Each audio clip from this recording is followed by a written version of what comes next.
Hey Lisa, this is Bliss here with Lexus of Jacksonville. Here is the video displaying the Waze map and how to pull it up for when you are ready to begin your trip. So I already have the multimedia screen pulled up.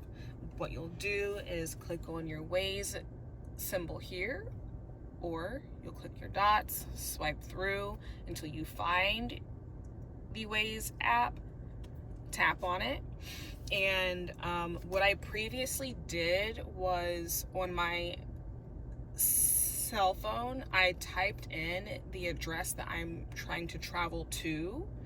I pressed and held it down and I put it to my saved places so that when I get into the car, I can just tap here, tap your save icon, and then have the car programmed to that route, and then I will just begin Let's take I-295 south my and drive. I-295 north.